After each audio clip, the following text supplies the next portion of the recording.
Pemirsa, jelang debat Pilpres 2024, sejumlah lembaga survei kembali merilis hasil terbaru elektabilitas masing-masing pasangan calon presiden dan wakil presiden. Pasangan nomor urut 2 Prabowo Gibran menduduki urutan nomor 1 dari 4 lembaga survei, yaitu Indikator, Poltreking, LSI DNIJA, dan Lembaga Survei Indonesia.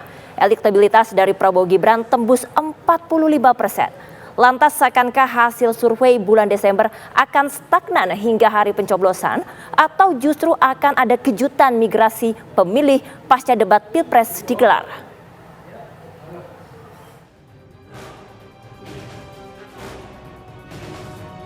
Elektabilitas pasangan nomor urut 2 Prabowo Gibran menduduki urutan nomor 1 dari 4 lembaga survei, yaitu Indikator, Poltreking, LSI DNIJA, dan Lembaga Survei Indonesia.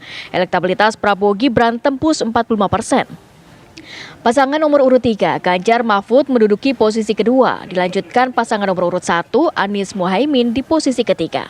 Meski demikian, Ganjar Mahfud dan Anies Muhaimin berdasarkan hasil 4 lembaga survei hanya mampu mengantongi elektabilitas di kisaran 20%. Lembaga survei juga merekam pergerakan swing voter alias pemilih yang belum menentukan pilihan. Tim Anies, kita melihat bahwa perubahan posisi harus kita syukuri, angka yang sudah dicapai pun sudah harus kita syukuri. Yang kedua, belum ada tanda-tanda ada putaran kedua. Gitu ya. Itu yang pertama. Yang kedua. Yang ketiga, dari laporan Kompas sendiri, itu kita bisa baca bahwa mayoritas kelompok ini itu adalah pendukung Jokowi di pemilu yang lalu. Kami percaya bahwa mereka tidak akan kembali ke Jokowi. Karena mereka jadi bimbang. Meskipun analisa masing-masing lembaga survei mengatakan demikian loh. Jadi menurut kami kebimbangan itu terjadi justru karena mereka kecewa dengan Jokowi di masa lalu. Jadi pemilihnya ke Amin. Pemilihnya kemungkinan besar ke Anies. Faktanya dari mana itu kecewa itu? Mereka bimbang itu kekecewaan gitu. Kalau mereka tidak bimbang, mereka pasti akan Oke, saya pakai mungkin datanya. Sekarang gini, Populi Center kali ya. Mereka cukup tinggi kok approval ratingnya. Mereka yang bimbang itu mayoritas anti rezim. Teorinya di situ. Kita lihat dari sisi migrasi pendukung Jokowi itu mayoritas ke Pak Prabowo. Kemudian sebagian bukan besar Amin pemilih, ya, yang tadi kecewa itu bukan ya? Sebagian besar pemilih Gen Z dan milenial itu mayoritas juga mendukung Pak Prabowo. Nah, dari sisi itu kita yakin swing voters ini akan semakin kuat menentukan pilihan ke Pak Prabowo. Kenapa begitu? Karena kalau kita lihat survei, tingkat kepuasan terhadap kinerja Pak Jokowi itu masih 80%-an.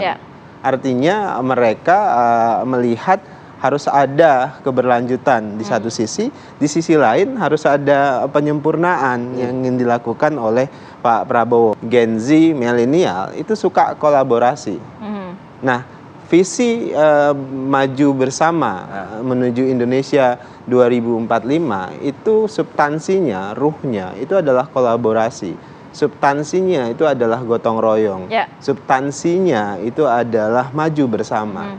Nah, Gen Z kemudian pendukung swing voters yang mendukung Pak Jokowi itu mau melihat ada kolaborasi yang luar biasa ditampilkan oleh Pak Jokowi dan Pak Prabowo. 80% pemilih kita menyatakan arah kepemimpinan negara ini udah arah yang benar. Dan kalau di squeeze sedikit lagi memang 75% puas. Nah, saya harus mengklarifikasi di sini bahwa Ganjar Mahfud itu adalah sama-sama berada di camp keberlanjutan.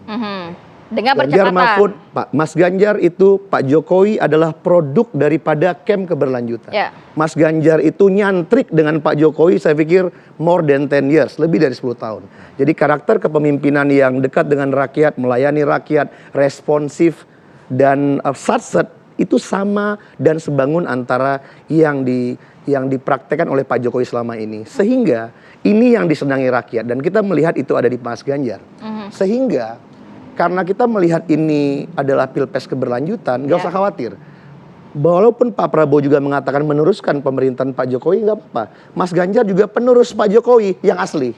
Karena karakter kepemimpinannya itu banyak dekat dan miripnya dengan Pak Jokowi. Itu yang pertama. Lantas, akankah hasil survei bulan Desember akan stagnan hingga hari pencoblosan? Atau justru akan ada kejutan migrasi pemilih pasca debat Pilpres digelar? Tim TV One mengabarkan.